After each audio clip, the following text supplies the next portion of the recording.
ನಮಸ್ಕಾರ. GTV news ಕನ್ನಡಕ್ಕೆ ಸ್ವಾಗತ. ನಾನು ನಿಮ್ಮ ವೆಂಕಟೇಶ್. ಮಾಗಡಿ ತಾಲೂಕಿನ ಸಾತ್ನೂರು ಗ್ರಾಮದಲ್ಲಿ ಕೃಷಿ ಇಲಾಖೆ ವತಿಯಿಂದ ಜಲಾನಯನ ಯಾತ್ರೆ ಕಾರ್ಯಕ್ರಮವನ್ನು ಆಯೋಜಿಸಲಾಗಿತ್ತು. ಈ ಕಾರ್ಯಕ್ರಮವನ್ನು ಕೃಷಿಕ ಸಮಾಜದ ಅಧ್ಯಕ್ಷ ರಂಗಸ್ವಾಮಯ್ಯ, ಸಾತ್ನೂರು ಗ್ರಾಮ ಪಂಚಾಯತಿ ಸದಸ್ಯ DC ಮೂರ್ತಿ, ಕೃಷಿ ಇಲಾಖೆಯ ಸಹಾಯಕ ನಿರ್ದೇಶಕಿ ವಿಜಯ ಸವಣೂರ್, ಕೃಷಿ ಅಧಿಕಾರಿ ಮಹೇಶ್ ಹಾಗೂ ಇನ್ನೂ ಅನೇಕರು ದೀಪ ಬೆಳಗಿಸಿ ರಾಶಿ ಪೂಜೆ ಮಾಡುವುದರ ಮೂಲಕ ಜಲಾನಯನ ಯಾತ್ರೆ ಕಾರ್ಯಕ್ರಮಕ್ಕೆ ಚಾಲನೆ ನೀಡಿದರು.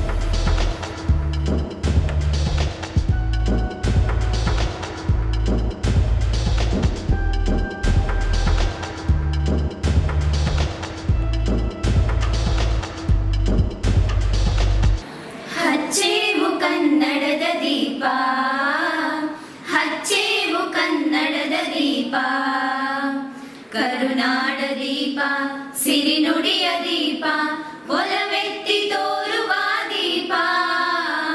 ಹಚ್ಚೇವು ಕನ್ನಡದ ದೀಪ, ಹಚ್ಚೇವು ಕನ್ನಡದ ದೀಪ.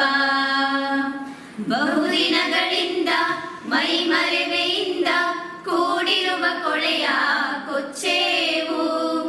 ಎಲ್ಲೆಲ್ಲಿ ಕನ್ನಡದ ಕಂಪು ಸೂಸಲು ಅಲ್ಲಲ್ಲಿ ಕರಣ ಚಾಚೇವು. ನಡುನಾಡೆ ಇರಲಿ ಗಡಿನಾಡೆ ಇರಲಿ ಕನ್ನಡದ ಕಡೆಯ ಕೆಚ್ಚೇವು.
ನಾನು ಈ ಪ್ರತಿಜ್ಞೆ ಮಾಡುತ್ತಿದ್ದೇನೆ.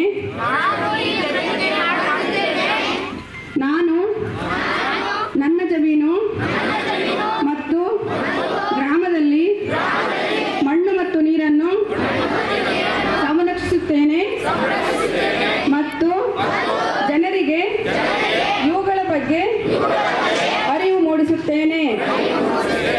ನನ್ನ ಗ್ರಾಮದಲ್ಲಿ ಬದುಗಳು, ಕೃಷಿ ಹೊಂಡ, ನಾಲಾಬದು, ತಡೆಯಾಣೆ ಮತ್ತು ಜಿನುಗು ಕೆರೆ ಇತ್ಯಾದಿ ಜಲಾನಯನ ರಚನೆಗಳ ನಿರ್ಮಾಣ ಮಾಡುತ್ತೇನೆ ಮತ್ತು ನಿರ್ವಹಣೆಯಲ್ಲಿ ನಾನು ಸಹಕರಿಸುತ್ತೇನೆ. ನನ್ನ ಜಮೀನಿನಲ್ಲಿ ಮತ್ತು ಜಲಾನಯನ ಪ್ರದೇಶದಲ್ಲಿ ಮಣ್ಣಿನ ಸವೆತವನ್ನು ತಡೆಗಟ್ಟಲು ನಾನು ಮರಗಳನ್ನು ನೆಡುತ್ತೇನೆ ಮತ್ತು ಒಡ್ಡುಗಳನ್ನು ರಚಿಸುತ್ತೇನೆ. ಧನ್ಯವಾದಗಳು. ಜಲಾನಯನ ನೀರನ್ನು ಹೇಗೆ ಸಂರಕ್ಷಿಸಬೇಕು, ಮುಂದಿನ ಪೀಳಿಗೆಗೆ ನೀರಿನ ಅವಶ್ಯಕತೆ ಏನು, ಹೇಗೆ ಅದನ್ನು ಸಂರಕ್ಷಣೆ ಮಾಡಬೇಕು ಅನ್ನೋ ಅರಿವನ್ನು ಇವತ್ತಿನ ಈ ಕಾರ್ಯಕ್ರಮದ ಅರಿವು ಮೂಡಿಸುವ ಕಾರ್ಯಕ್ರಮವನ್ನು ಈ ಮಾಗಡಿ ತಾಲೂಕಿನ 2 ಹೋಬಳಿಗಳನ್ನು ಸಾಂಕೇತಿಕವಾಗಿ ತಗೊಂಡು ಈ ಹೋಬಳಿಗಳಲ್ಲಿ ಸುಮಾರು 4 ವರ್ಷಗಳಿಂದ ಜಲಾನಯನ ಅಭಿವೃದ್ಧಿ ಯೋಜನೆಗಳನ್ನು ಹಮ್ಮಿಕೊಂಡು ಸರ್ಕಾರ ಬಂದೈತೆ. ಜಲಾನಯನ ಅಭಿವೃದ್ಧಿ ಅಂದ್ರೆ ಏನು? ನೀರು, ಮಳೆ ನೀರು ಹರಿದು ಹೋಗ್ತಾ ಇರ್ತದೆ ಉಯ್ದ ಕಡೆ.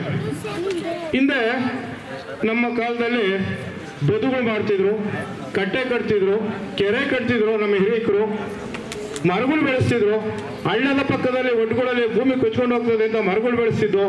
ಹೀಗೆ ನೀರನ್ನು ಸಂರಕ್ಷಣೆ ಮಾಡ್ತಿದ್ರು. ಆಗಿನ ಕಾಲದಲ್ಲಿ ಏನಪ್ಪ ಅಂದ್ರೆ ಸುಮಾರು 30 ವರ್ಷಗಳ ಹಿಂದೆ ನೀರು ಭೂಮಿ ಮೇಲೆ ಹರಿದಾಡ್ತಿತ್ತು. ನಾವು ಸುಮಾರು 30-45 ವರ್ಷಗಳ ಹಿಂದೆ ಎಲ್ಲಿ ಬಾವಿ ತೋಡಿದ್ರೆ 10 ಅಡಿ ಬಾವಿ ತೋಡಿದ್ರು ನೀರು ಸಿಕ್ತಿತ್ತು. ಆ ನೀರು ಏನಾಗದೆ ಆ ಮಟ್ಟಕ್ಕೆ ಹೋಗ್ಬಿಟ್ಟದೆ. ಈಗಲೇ ಸಾವಯವ ನೀರು ಸಿಗ್ತಿಲ್ಲ ಅಂತ ಇರಬೇಕಾದ್ರೆ ಮುಂದೆ ನಮ್ಮ ಮಕ್ಕಳ ಪೀಳಿಗೆ ಹೇಗೆ, ಮುಂದೆ ನಮ್ಮ ವ್ಯವಸಾಯ ಹೇಗೆ, ಮುಂದೆ ಗಿಡ ಮರಗಳು ಬೆಳೆಸೋದು ಹೇಗೆ? ಈ ಒಂದು ಹಸಿರು ಭೂಮಿ ಮಾಡಬೇಕು. ಹಸಿರು ಭೂಮಿ ಬೆಳೆದಿದ್ರೆ ಗಿಡ ಮರ ಬೆಳೆದಿದ್ರೆ ಮಳೆ ಬೀಳಲ್ಲ, ಮಳೆ ಬೀಳ್ದಿದ್ರೆ ಇದು ಬಂಜರುನಾಡಾಗೋಯ್ತದೆ. ಆದ್ರಿಂದ ನಾವು ಸಹ ಈ ನೀರನ್ನು ಹೇಗೆ ಸಂರಕ್ಷಣೆ ಮಾಡಬೇಕು, ನಾವು ವಿದ್ಯಾರ್ಥಿಗಳಿಗೆ ಹೆಂಗಸರು ಮಕ್ಕಳಿಗೆ ತಿಳಿಸೋದೇನೆಂದ್ರೆ, ನೆಲ್ಲನ್ನ ಬಿಟ್ಬಿಡ್ತಾರೆ. ಹಿಂದೆ 12 ಆಳದ 8 ಆಳದ ಬಾವಿಯಿಂದ ನೀರನ್ನ ಜನಗಳು ಹೊತ್ಕೊಂಡ್ಬರ್ತಿದ್ರು ಬಿಂದಿಗೆರೆ ತಾಯಂದಿರು. ಅವತ್ತು ಒಂದು 10 ಬಿಂದಿಗೆನ 20 ದಿನ ಆದ್ರೆ ಸ್ನಾನ ವ್ಯವಹಾರ ಎಲ್ಲ ಮನೆ ಸಂಸಾರಕ್ಕೆಲ್ಲ ಮುಗಿಸ್ಕೊಂಡು ಅದರಲ್ಲೇ ಕಾಲ ಕಳೀತಿದ್ರು. ಆದ್ರೆ ಇವತ್ತು ಮನೆ ಮನೆಗೆ ನೀರು, ಸರ್ಕಾರದ ವತಿಯಿಂದ ಮನೆ ಮನೆಗೆ ನೀರು. ಇವತ್ತೆಲ್ಲ ಮನೆಗಳಿಗೆ ಇವತ್ತು ನೀರನ್ನ ನಲ್ಲಿ ಮುಖಾನ ಹರಿಸ್ತಾ ಇದೀವಿ, ಸರ್ಕಾರ ಹರಿಸ್ತಾ ಇದೆ. ಈಗಿನ ತಾಯಿಂದಿರು ಏನು ಮಾಡ್ತಾ ಇದ್ದಾರೆ ಅಂದ್ರೆ, ಮಕ್ಕಳುಗಳಿಗೆ ಒಳ್ಳೆ ಸಂಸ್ಕಾರ, ನೀರು ಆಫ್ ಆದ ತಕ್ಷಣ ನೀನು ಟಾಯ್ಲೆಟ್ಗೆ ಹೋಗ್ತೀಯ, ಅಲ್ಲಿ ಹೋದ ತಕ್ಷಣ ನೀರನ್ನ ಆಫ್ ಮಾಡಪ್ಪ ಅನ್ಬೇಕು. ನೀರನ್ನ ಮಿತವ್ಯಯವಾಗಿ ಬೆಳೆಸ್ಬೇಕು. ನೀರನ್ನ ಕೆಲವು ಊರುಗಡೆ ನಾವು ನೋಡ್ತಾ ಇರ್ತೀನಿ, ನಲ್ಲಿ ತಿರುಗಿಬಿಟ್ಟಿರ್ತಾರೆ, ಸಿಸ್ಟರ್ನಲ್ಲಿ ಬಿಂದಿಗೆ ಇಕ್ಬಿಟ್ಟಿರ್ತಾರೆ, ಇನ್ನೊಂದು ಬಿಂದಿಗೆ ತಗೊಂಡು ಹೋಗ್ತಾ ಇರ್ತಾರೆ ಹೊರಗಡೆಗೆ. ಅವ್ರ ಬಿಂದಿಗೆ ಹೋಗ್ಬಿಟ್ಟು ಬರೋಕು ಆ ಬಿಂದಿಗೆ ತುಂಬ ಬರ್ಕೊಂಡು ನೀರು ಹೋಗ್ತಾ ಇರ್ತದೆ. ಇದು ಬಹಳ ಕಷ್ಟ. ಮುಂದಿನ ದಿನಗಳಲ್ಲಿ ನೀರಿನ ಅವಶ್ಯಕತೆ ಬಹಳವಾಗಿದೆ.